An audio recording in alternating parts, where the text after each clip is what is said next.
Question देखिए question number 8। यदि यहाँ पे दिया है ब्रैकेट के अंदर 4 शर्ट्स में है √2 प्लस 1/4 शर्ट्स में है बटा √3 है और शर्ट्स में 4 है का पावर n, इसका होल पावर n है। प्रसार में आरंभ से पांचवा और अंतिम से पांचवा पद का अनुपात √6:1 हो तो n का मान ज्ञात कीजिए।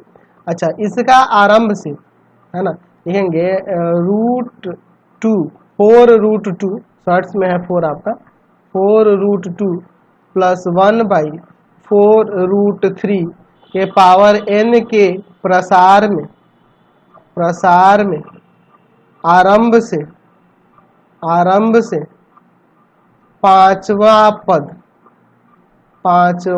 आरंभ से पांचवा पद यानी T5 क्या हो जाएगा आपका, तो T5 हो जाएगा NC R-1 यानी 5-1 यानी 4 इंटू 4√2 का पावर n माइनस R+1 यानी कि 4 आ जाएगा यहाँ भी, और इंटू 1/4√3 का पावर 4, यही ना हो जाएगा।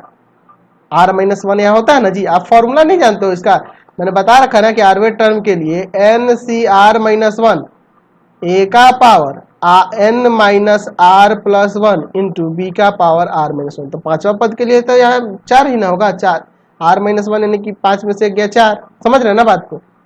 NC4 इंटू इसे मैं लिख सकता हूँ 4√2 का पावर n और बटा में यहाँ हो जाएगा आपका 4√2 का पावर 4 इंटू 1 ये जो है शर्ट से ये 4 पावर हट जाएगा, समझ गया ना, तो 3 बच जाएगा यहाँ पे।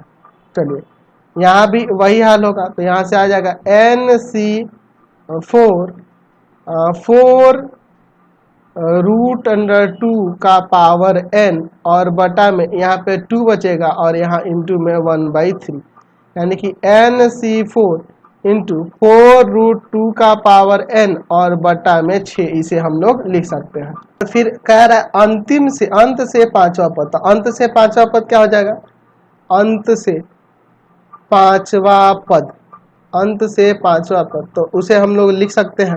अंत से पांचवा पद वह क्या हो जाएगा, तो वह हो जाएगा NC n-4, अंत से पांचवा पद के लिए n-R+1 यानी कि n-5+1 यानी कि n-4 ही ना हो जाएगा, इंटू 4√2 का पावर 4, ठीक है, अंतिम से निकाल रहे हैं हम लोग ना, और 1/4√3 का पावर n-4। चलिए अब इसे सॉल्व करते हैं, ठीक है, चलिए इसे सॉल्व करते हैं। तो ये आपका n-4 इंटू में ये हट जाएगा, शर्ट्स ये हट जाएगा 4, आपका 2 बचेगा, इंटू यहाँ पे एक काम करते हैं, यहाँ पर ना हम लोग यहाँ पे अलग अलग करते हैं। तो यहाँ देखो क्या हो जाएगा, यहाँ मैं एक काम करता हूँ, माइनस यहाँ 4 है ना जी, तो देखो यहाँ पे यह क्या हो जाएगा, इसे मैं इस तरह से लिख सकता हूँ, इसे मैं यहाँ इस तरह से लिख सकता हूँ 4√3 शर्ट्स में है ये 4√3, ये पलट गया तो पावर में हो जाएगा आपका 4 - n, ठीक है, ये पलटते ही पावर का चिन्ह बदल जाता है, यानी कि यह माइनस वाला प्लस में चला जाएगा और प्लस वाला माइनस में आ जाएगा, देख रहे हैं ना। चलिए अब यहाँ पे हो जाएगा आपका NCn-4 इंटू 2, यहाँ पे हो जाएगा 4√3 का पावर 4 और बटा में 4√3 का पावर n, ठीक है। चलिए तो इसका वैल्यू यहाँ पर क्या हो जाएगा, 3 हो जाएगा, तो 3×2 = 6 हो जाएगा।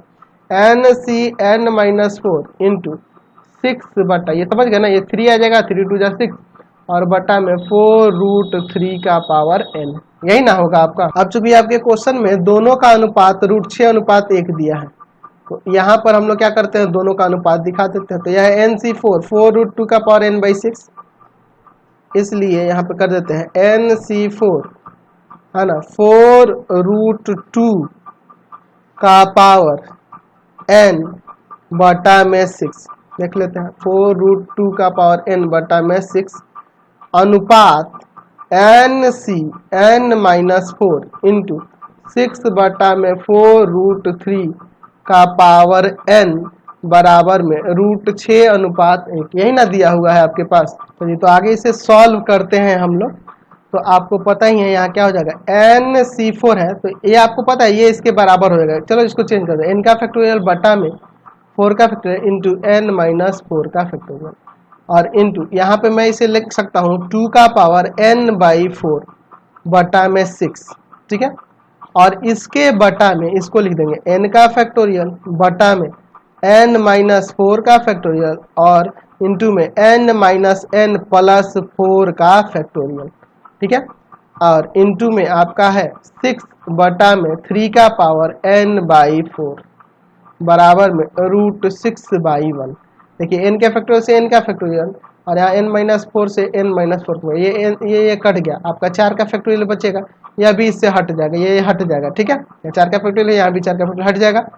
अब देखो इसको हम लोग ऊपर पलट देते हैं, तो 2 का पावर n/4/6 इंटू 3 का पावर n/4/6 और बराबर में √6।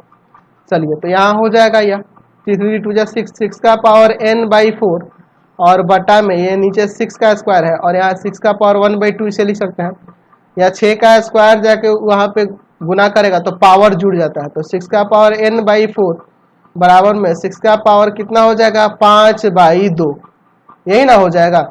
यानी पावर इक्वल कर दो तो n/4 बराबर में 5/2, n इक्वल टू आ जाएगा 5/2 इंटू में 4। इसको काटेंगे 2 बार में 5 दूना 10, n का मान कितना आ गया 10 आ गया। चलते अगले क्वेश्चन नंबर 9।